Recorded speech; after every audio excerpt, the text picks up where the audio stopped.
Ticket Machine is the official ticket broker of Spartan Nation. No matter what you need a ticket for, border to border, coast to coast, the Ticket Machine is your ticket source. So whether you need to get into the hottest concerts, the best sporting events, you want the best seats in the house, or you just want to get in the door, when you want to go to any event that requires a ticket, anywhere, border to border, coast to coast, it's always theticketmachine.com. Theticketmachine.com, 517-655-3201. Check it out today at theticketmachine.com. Well, Danton, Cole, they canceled our press conference, but some of us are just too dumb and too Michiganian to stay home, aren't we? Yeah, it's hey, it snows. It's Michigan in January. I'm not sure what we expect, but no, we'll come in and we'll get a little lift today, a little skate, and start getting ready for Wisconsin. Well, thanks for taking the time, Danton. I want to ask you about your team. I talked with a buddy of mine who was down at Notre Dame for the weekend, and he said to me, if you didn't look at the score, Michigan State dominated both nights. You lose on Friday night, but you pick up the tie on the second night. Again, you came away with points. This team's learning how to get points, aren't they? It is, and it'll be important. We've got 4 series left this year, and you know what? It's real tight from second place to 7th place. Ohio State separated themselves a little bit, but that's a big difference there. And and I don't think hosting a home round in the first round is out of sight for us. So you know what? Keep picking up points, keep playing well. We've been kind of looking like every game's a playoff game. That's kind of a fun way to go through it because you're on edge all the time. You're motivated, you're committed, and the guys have done a great job. Danton, in hockey, recruiting is so far off. I mean, you're recruiting 8th graders, 9th graders right now just because of the way the sport is. But when they start to see, okay, this program's turned the corner now, they're starting to see the wins, they're starting to see the points, does that impact recruiting? Or is it so far off it doesn't really make it? It does, because there is a buzz, and you know what? When you start seeing some of those games, you start seeing some of the success, because it's easy to recruit against a school that's not having success or not scoring some goals, and you can say, well, this is where they're at, and you really don't. You can say whatever you want, but you don't get to really create your own sales pitch. They can say, hey, you're talking about the future, and they can talk about where things are. But you know what? I think there's a lot of signs. There's some good buzz. I think the younger kids are starting to see that Michigan State's a pretty good place to play hockey, and we've got the history, and we're just trying to catch up to that. But it's been real good out there. Lots of good reception, and I told Coach Exter and Coach Swango we want to get in every battle we can, and we're winning some of them, and this week we'll win some more. Your KHL line is getting a lot of national recognition, Kodorenko, Hiroshi, and Lewandowski. But I want to talk about Taro for a minute. This is a kid who's playing as good or better than anyone in the country, and maybe the best player in college hockey. Would you agree? Yeah, I would. I think he's been outstanding this year, and his speed is better, his strength is better, and he was dominant last year. But that line faces the other team's best players every night, the best checkers up front, the best defensemen. Tons of preparation goes into them.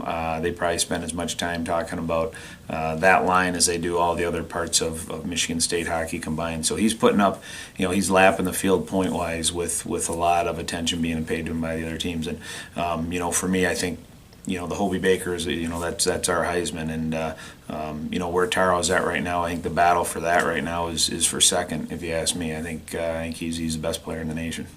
Is he getting the recognition that he deserves nationally? I know he is around here, but is he getting it nationally? I think it's starting to creep in a little bit. I think the coaches in the Big Ten obviously understand, and then I think again, it's kind of like our program. There's a little bit of a buzz about it. A little bit about when that comes to Hobie voting is going to be on us to make sure that we get the word out, make sure we contact the right people. I think that that goes in stages. So he'll be in the top group. I don't see how he's not in the final 3, but they go through stages of that. But we'll have to promote him and let people know. But he's having a fantastic season, and I hope at the end of the year we don't say he quietly had a fantastic season. Everybody should see this young man play.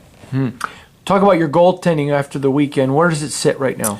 You know what? They're kind of battling out. It was Johnny kind of grabbed the bull by the horns early, and then Drew was in there for a while, and then John came back and won 3 straight games. And he wasn't awful on Friday. He wasn't super sharp on Friday, but he was fine. And then Drew played a really good game on Saturday. So where we want to get them to is where there's a really good competition, where they're giving up 2 and less a game. That's where we want that competition to be. be. But right now it's a healthy one. They both keep pushing each other. They keep working harder. X works tons with them in practice, and just like the team, they need to keep getting better. I want to ask you about those two because the dynamic is really unique with them. They are in a fierce battle. Johnny's the older guy, Drew's the youngster, but they get along so well. That speaks to their character, doesn't it? It does, and it's important, because you can, that's the one position where only one guy gets to play. It's not like if they changed every shift, it's easy, like centers and defensemen.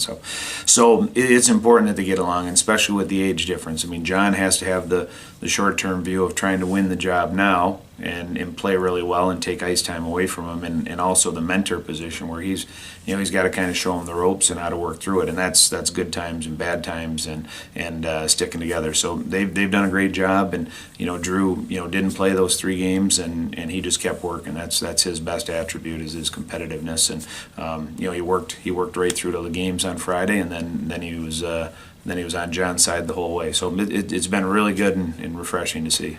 4 series left in the season. What are you going to say to your guys? It's Monday. When they walk in and you have that first of the week talk with them, what are you going to tell them here in about 10 minutes? Yeah, we always have our Mondays. We stole this from some of my Marine buddies. We have our after-action report after every weekend and go through, and we digest a little bit of the weekend, what we wanted to learn from that, win, lose, or draw, and then we set up the week. And today's message would be today is kind of our get-right day for our bodies and our minds, and a lot of guys are going to be doing different things. Some guys need to work a little more, and some guys need a little bit of rest, guys like Taro and Patrick. So we'll take care of that today, and then start getting ready for Wisconsin tomorrow. Good for you. Lastly, let's look ahead to Wisconsin. Huge series here at Munn. Big one. Home crowd could be a big impact. Talk to the fans about getting out this weekend. Yeah, that's important for us. It's been a home ice advantage for us, and our students have been great. We've gone from I think 350 students a year before I got here to 855 now in the student section, and we get close to 1,000 a game there. And everybody else, again, the buzz is the same way. But that energy in our arena, that's good for a goal a game. And you look at how close these games are. That can be the difference night in, night out. And like you said, we're battling with Wisconsin. We're tied with them in points, and this is going to be like a playoff weekend. Where are you right now in the standings? I didn't look this morning. We are bunched up with 3 teams all at 20 points. So if you want to say tied for 5th, how's that? Okay. That's the way it did, 20 points. So okay. Penn State and Wisconsin, who happen to be teams we play here in the next little bit. So really, your destiny's in your hands. It is. We've got to keep winning games, and we don't need 6-point weekends, but 3+ weekends are real big for us. If we happen to get a couple, we got that 6-point weekend against Minnesota, and that changed our season. So if we can pop 1 or 2 more of those in, we'd really help ourselves. All right, the great Danton Cole is always taking some time, just really telling us about Spartan hockey. Man, love the way the direction this program's going. Thanks, Danton. Thanks.